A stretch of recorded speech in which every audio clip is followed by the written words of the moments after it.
Hello, everyone. How are you? How was church? How was service? So, I went to church today, but I had a meeting after church today, and that got me thinking how in that area I have grown. And the growth is not the ability to have meetings after church, please. That's not what I consider growth. But the fact that I am able to mingle in that society, in that environment, it just occurred to me after today's meeting that the reason why we are in a community and we want to keep to ourselves, we don't want to have a lot of interactions with others, we just want to get out the door. The reason why we prefer, because actually, if you are like me, we are comfortable in our space. We don't need people in our business. We are comfortable, just finishing what we have to do and getting out. And we can stay that way for 20 years. I mean, we are fine just knowing people from a distance. And it just occurred to me the reason why you can remain comfortable in that state over a long time is because that is not your position of service. Okay, so if you come to my organization, I cannot afford, by virtue of the work I do in that organization, by virtue of the fact that this is my workspace, and in this workspace, I am the one serving, I am the one dishing out service. When you come to that space, I am not quiet. I cannot even afford to be quiet. I cannot afford to be reserved. And so I am reserved to the point where I am not serving. Up to the level where I am not serving, I am reserved until I get to the point where I am dishing out service. Once we get to the point where I am dishing out service, I can no longer afford to be a quiet person. I can no longer afford to be withdrawn. I can no longer even afford, because sometimes when you are just quiet in yourself, when you take that liberty to zone off when there are 2 or 3 people present in the room, it looks like you're snobbish. But what is happening really is that you have gone into your headspace. You have tuned off from where you are. And the reason why it's possible for you to do that is because you are not in your place of service. Because in your place of service, you can't. You are thinking about the other people in the room. Now, here is my point. If you are conscious that you do not have to be in a physical location of service to be in your point of service, if you are conscious that your point of service is like everywhere, that wherever you are serving, in terms of you are conscious of making sure that the person seated next to you has a little bit of God, has a little bit of encouragement, has a little bit of your smile. If you are in that service mode, then you do not have the liberty of being withdrawn. Am I saying that everybody who is withdrawn is not serving? No. But I'm saying that the attitude that does not give off all those acts of service, like asking somebody beside you, how are you, like smiling, like hugging, that attitude is the attitude of one who is not serving. You cannot be a host or a hostess and people are coming into your house and people are coming into your domain. You cannot be withdrawn. You are greeting and smiling and you are cheerful and you are hugging and you are asking, have you eaten? You are asking all those questions because you are in the active service of being a blessing to somebody else. The thing is that for people like me, once we are done doing that, we need to recharge. We are tired. We actually need to withdraw to a place where we can go refuel our batteries. Okay, it's not something you do and you are excited and you want to do more. For some people, it's like that. And so, speaking to, will I call it introverts? I don't particularly like that label of it's a kind of people, but speaking to everybody that is like that, you just need to leave the house every morning thinking to yourself that I'm on duty.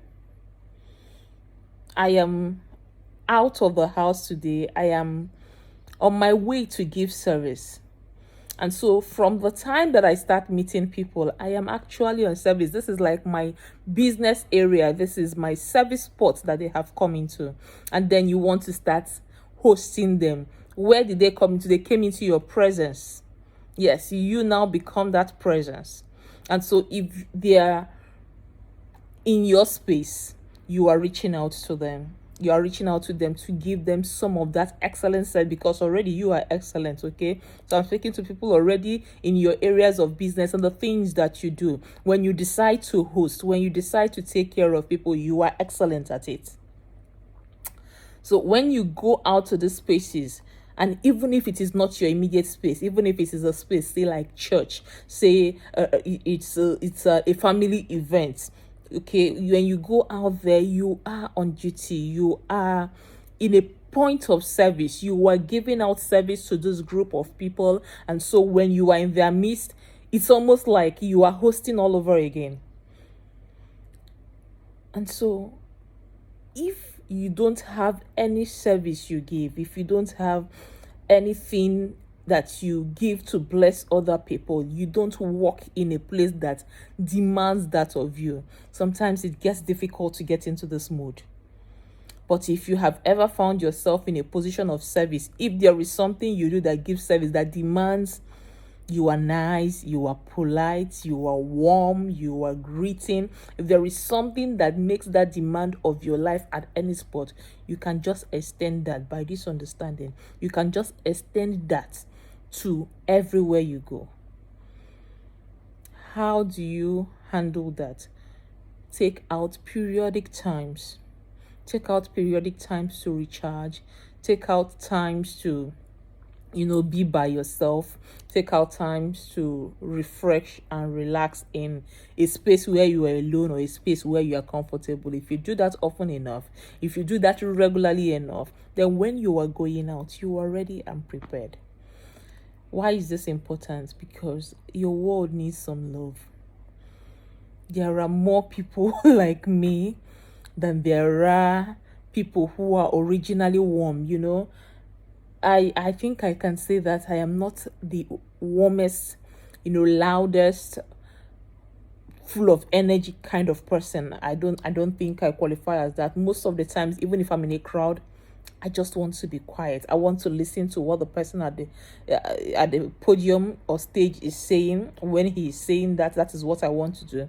And most times I want to be served. I have come to a place to learn. I have come to a place to recharge. And so at that time, I am just zoned in. After that, I don't want to greet anybody. I don't want to expend some of that energy. It's like I'm holding together myself to just get home. So the people who have come across you or around you at that time, they might also be depleted, and it may just be your encouragement that is needed to get them going. It just might be a comment that lets them know that what you are going through happens to everyone. I actually came across a lady yesterday who was very upset with how the tailor had made her clothes turn out.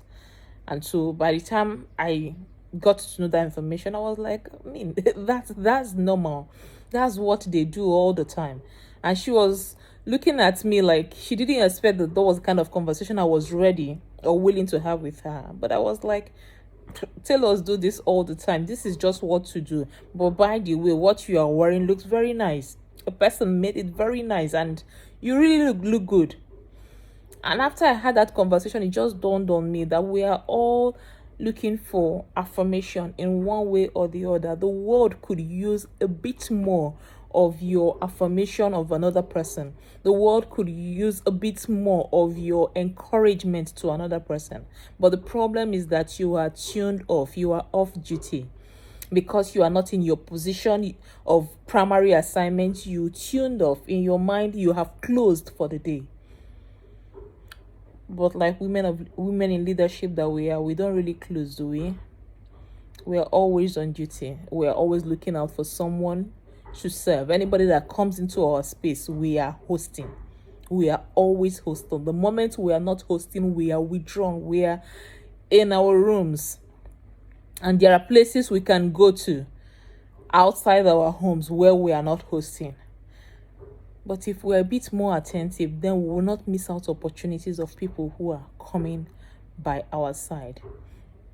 The story of Philip comes to mind, who was who happened to be in the same vicinity with that eunuch who was reading the Bible and did not understand, and he approached and asked, do you understand what you are reading? That guy was on duty.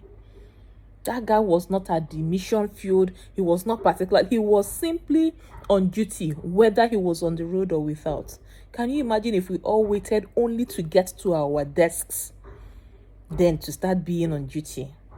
To start extending our smiles, our pleasantness, to start extending our humanity. Can you imagine if we had to just wait until we got to that position? That would not be God's intention. And so I'm encouraging me and encouraging you, whenever and wherever you find the opportunity and you are with someone else, just take it that you are at your point of duty. You are on duty, you are at your point of service, and serve. And serve. There's no time really. And what matters is how many people, how many lives you were able to impact.